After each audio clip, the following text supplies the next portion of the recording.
You know what they say about humans?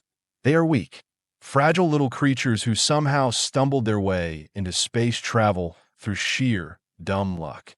At least, that's what I used to think before I witnessed the most spectacular 5 seconds of violence in my 37 cycles of military service.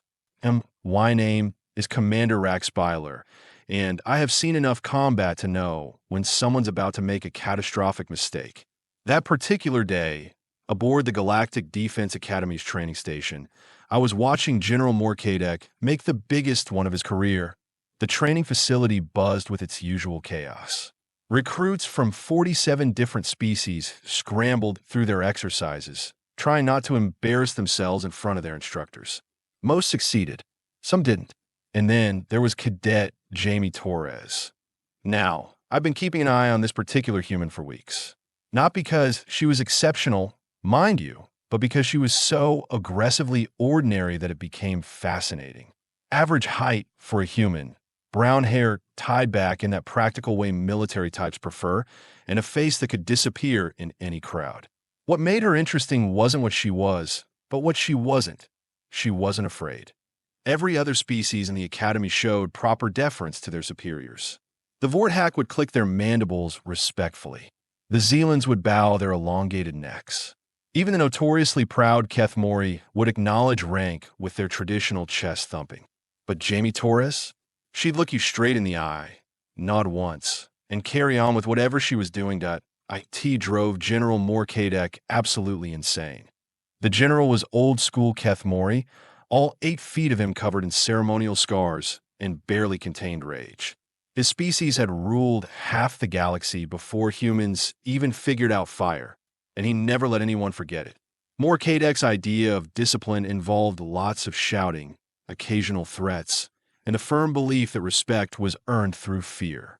"You pathetic excuse for a warrior," he bellowed at some unfortunate Vorthak recruit who'd fumbled a weapon assembly. His voice echoed through the training bay like thunder. My offspring could complete this exercise with their eyes sealed. The Vorthak practically melted into the floor, all 4 of its arms trembling. Standard response. Expected response. Jamie Torres, working at the next station, didn't even flinch that I watched from my observation post as Morkadek's attention inevitably shifted to her. You could see the moment he noticed her lack of reaction. His massive shoulders tensed, and those beady little eyes of his narrowed to pinpricks. "Cadet Torres," he barked, stomping over to her station. The deck plates actually vibrated under his weight. Jamie looked up from her disassembled pulse rifle, expression as neutral as a medical scanner. "Yes, General. Did you not hear me addressing your fellow recruit?" "I heard you, sir. And yet you show no reaction? No acknowledgement of superior authority. Here's where any sensible being would have apologized, maybe thrown in some groveling for good measure. Instead, Jamie Torres tilted her head slightly and said, "Was I supposed to react to you disciplining someone else, sir?" The temperature in the room seemed to drop several degrees. Every other cadet suddenly found their equipment incredibly fascinating to stare at. Even I felt a chill run down my spine, and I was safely tucked away in the observation deck. General Morkadek's face cycled through about 6 different shades of purple.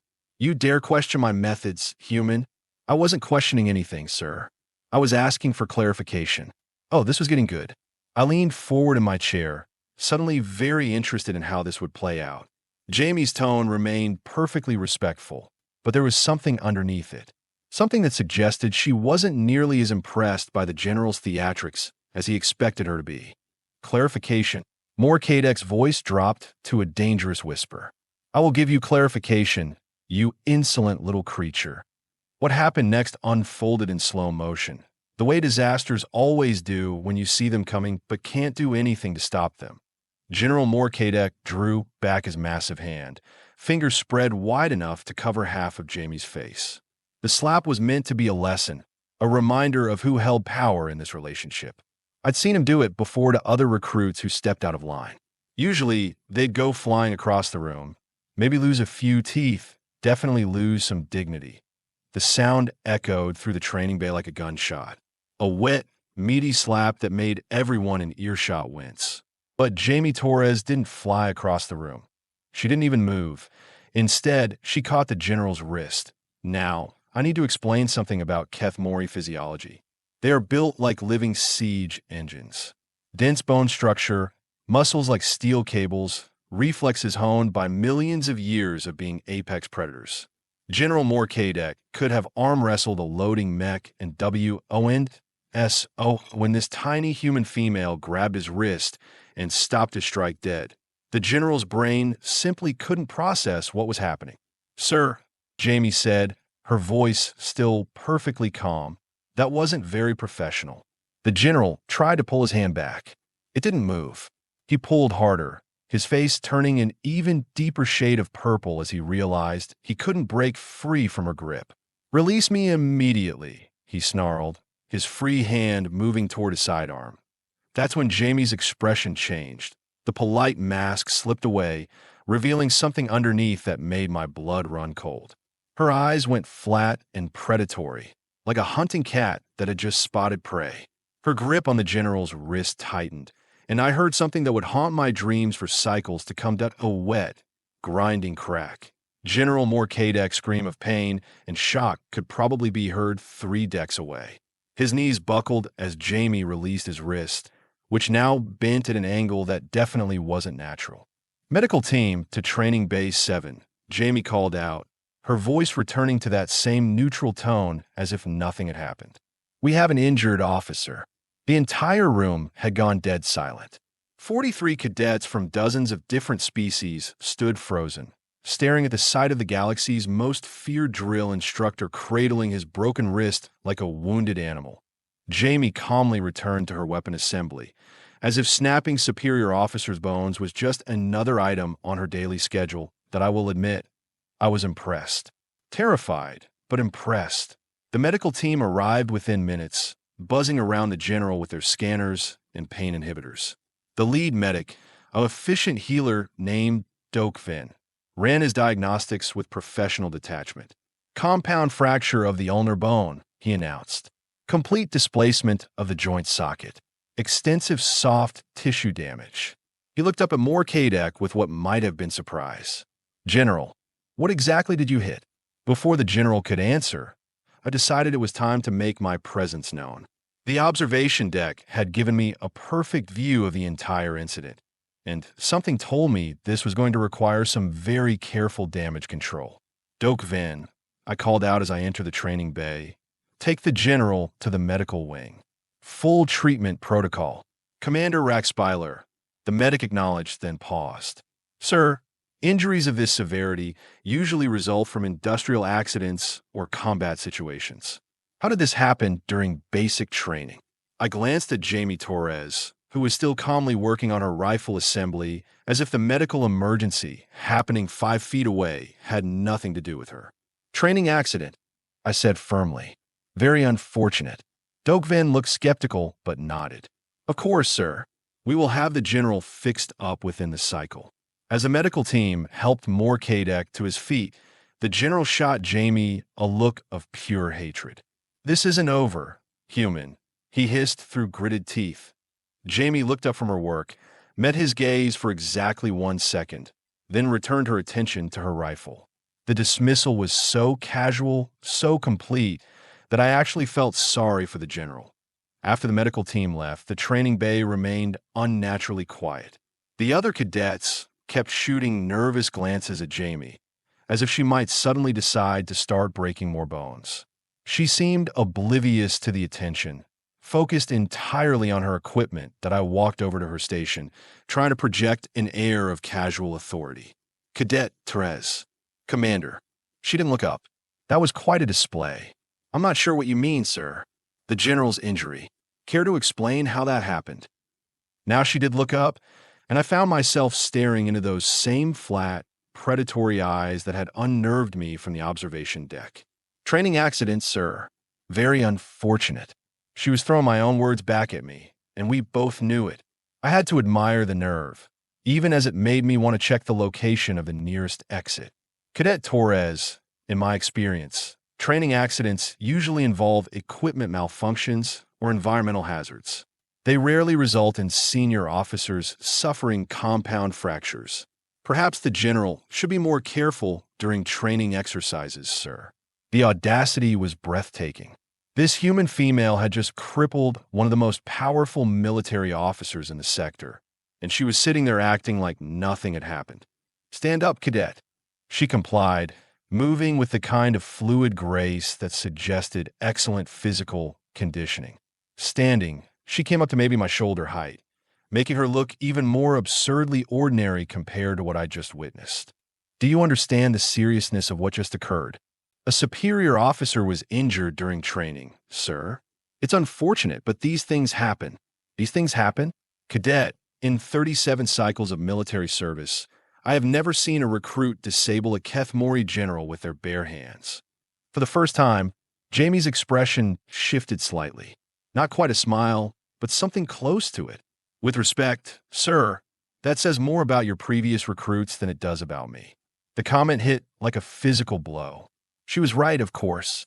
In all my years of service, I'd never encountered a human quite like Jamie Torres. Most of her species seemed to rely on technology and teamwork to compensate for their physical limitations.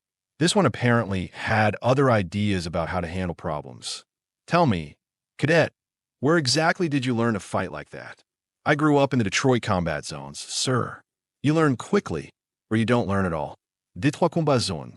I'd heard of those places, urban warfare training grounds where human military forces practiced fighting in destroyed cities. Rough places by all accounts, but I'd assumed they were just elaborate simulations. "And the combat zones taught you to break wrists in 5 seconds. "Among other things, sir."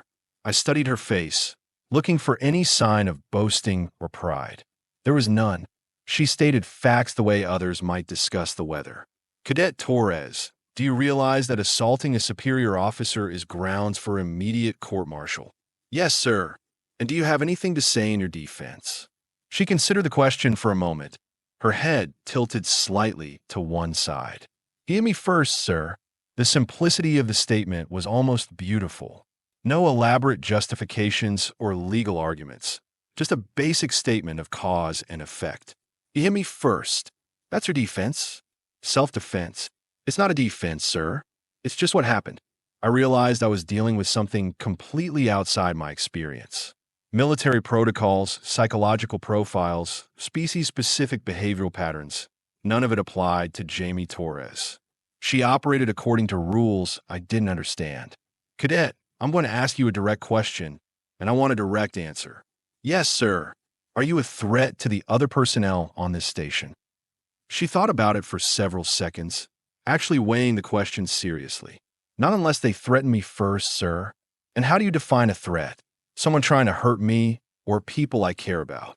General Morkadek was disciplining you, not trying to hurt you. Those flat eyes fixed on me again. "Sir, with respect, hitting someone is hurting them." The fact that he called it discipline doesn't change what it was. I couldn't argue with the logic, even though every military tradition in the galaxy said otherwise. Physical punishment had been part of military training since before my species had developed interstellar flight. But apparently, humans had different ideas about what constituted acceptable behavior. "Cadet Torres, what happens next depends largely on how we handle this situation. General Morkadek will want answers. Command will want explanations. There will be investigations and reports, and possibly criminal charges." "I understand, sir." "Do you?" "Because this could end your military career before it begins. It could end with you in a detention facility for the next 20 cycles." "Yes, sir. And that doesn't concern you." She shrugged, a peculiarly human gesture that somehow managed to convey both resignation and defiance. "I have been in worse places, sir." As I looked at this unassuming human female who had just redefined my understanding of what her species was capable of, I realized that everything we thought we knew about humans was about to change. The question was, would the rest of the galaxy be ready for it?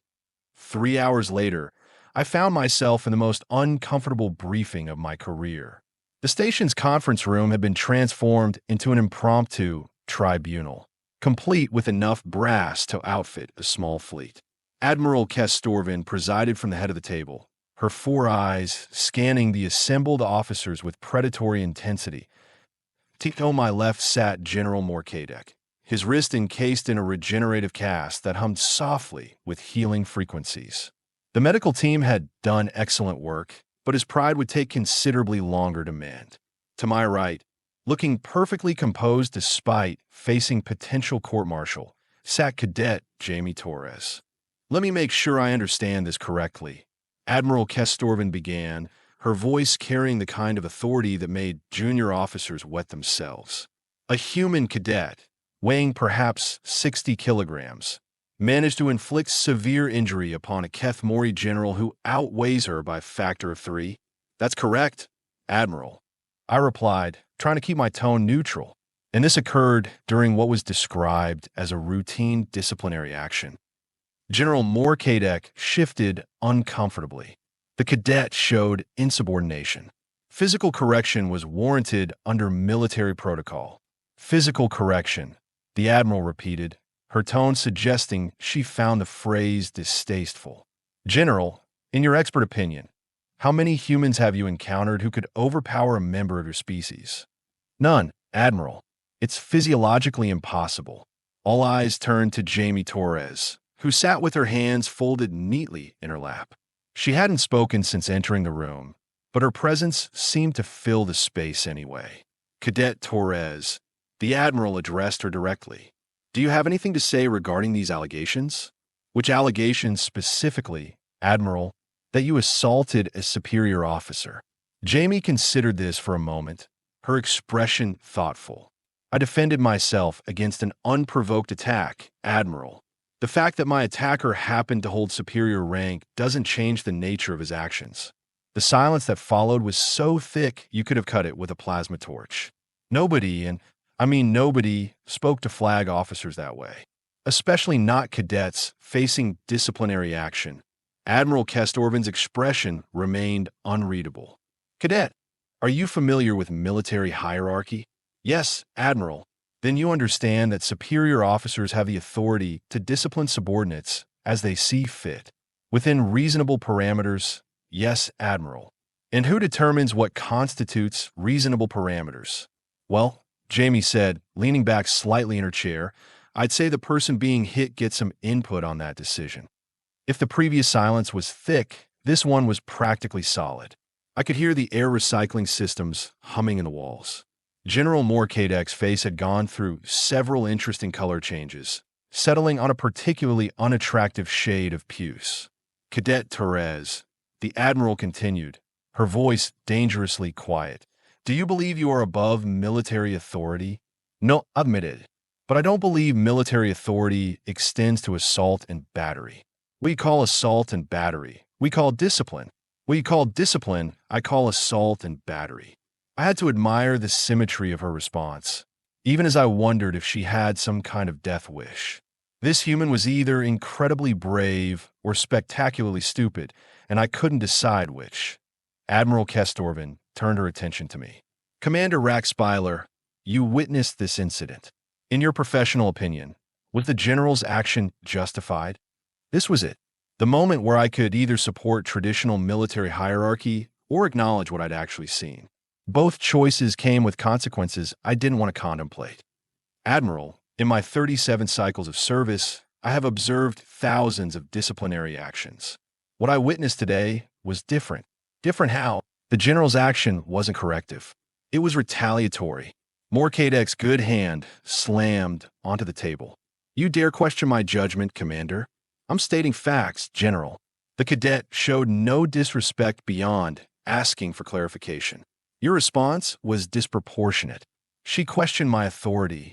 She asked a question. The same thing. Admiral Kestorvin raised one hand, immediately silencing the exchange.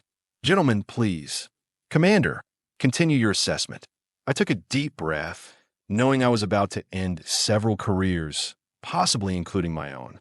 Admiral, the cadet's response was proportional to the threat she faced. Her technique was precise, controlled, and designed to neutralize the attack without causing unnecessary harm. Unnecessary harm. Morkadek sputeret. She broke my wrist. You'll make a full recovery, General. If she'd wanted to cause permanent damage, we'd be having a very different conversation. Jamie Torres spoke up for the first time in several minutes. If I may, Admiral, proceed, Cadet. The general is correct that I broke his wrist. However, I like to point out that I could have broken his neck just as easily. The temperature in the room seemed to drop another 10 degrees. Even I felt a chill at the casual way she delivered that statement. Are you threatening a superior officer, Cadet? The Admiral asked. No, I admitted. I'm explaining that my response was measured and appropriate. If I'd intended to cause serious harm, the general wouldn't be sitting here complaining about his wrist. You arrogant little creature. Cadet started to rise from his chair, his good hand reaching across the table. What happened next defied physics as I understood it. Jamie Torres moved like liquid lightning. One moment she was sitting calmly in her chair. The next she had Cadet's good wrist pinned to the table, her other hand positioned at his throat in what I recognized as a killing grip. General, she said conversationally, as if they were discussing the weather, you really should learn from your mistakes. The entire room froze. Security officers reached for their weapons, but Admiral Kestorvin raised her hand, stopping them. Cadet Torres, the Admiral said carefully, release the general. Of course, Admiral. Jamie let go and returned to her seat as if nothing had happened. Cadet collapsed back into his chair, both hands now cradled protectively against his chest.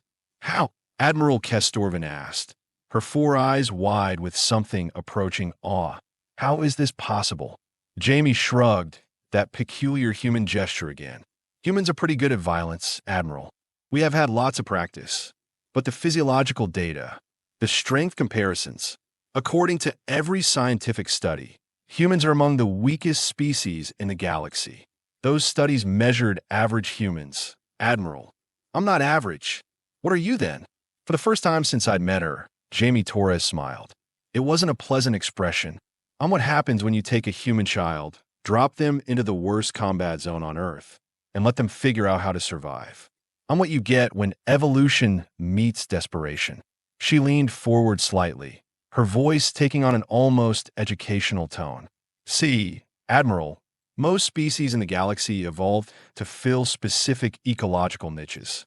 Keth Mori evolved to be apex predators on a world with large, dangerous prey.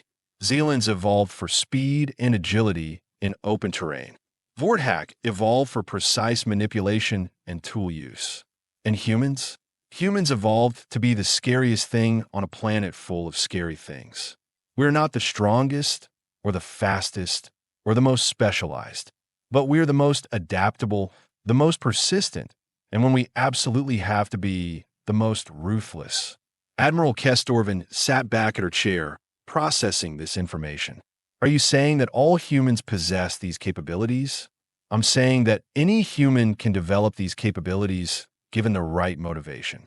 Most choose not to because they live in safe, civilized places where extreme violence isn't necessary for survival. And I didn't have that luxury, Admiral. The briefing room fell silent again, but this time it felt different. Less hostile, more contemplative. Everyone present was recalculating their assumptions about humanity, and the results were clearly unsettling. Cadet Torres, the Admiral finally said, what do you want from your military career? The question seemed to surprise Jamie. I want to serve, Admiral. I want to protect people who can't protect themselves. And if that service requires you to follow orders you disagree with, then I will follow them, as long as they don't require me to harm innocents or compromise my integrity. And if someone tries to discipline you again, Jamie's expression grew thoughtful. Admiral, I spent my entire life dealing with bullies. They come in all shapes and sizes, but they all have one thing in common. They mistake cruelty for strength. If someone wants to discipline me, they can do it without resorting to violence.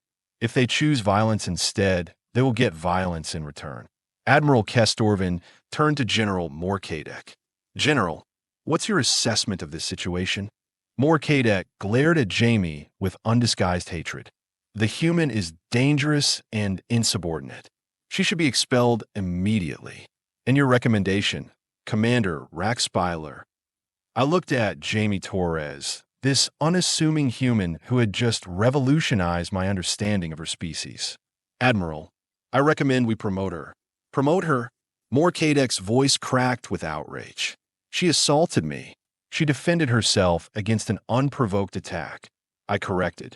Moreover, she demonstrated tactical thinking, precise execution, and remarkable restraint under pressure. Those are exactly the qualities we want in our officers. Admiral Kestorvin studied Jamie for a long moment. Cadet Torres, if I were to fast-track your promotion to lieutenant, would you accept the responsibility that comes with that rank? Yes, Admiral. And if I assigned you to a combat unit, would you be able to work with non-human personnel? I have been working with non-human personnel since I arrived here, Admiral. The only one who had a problem with it was the general.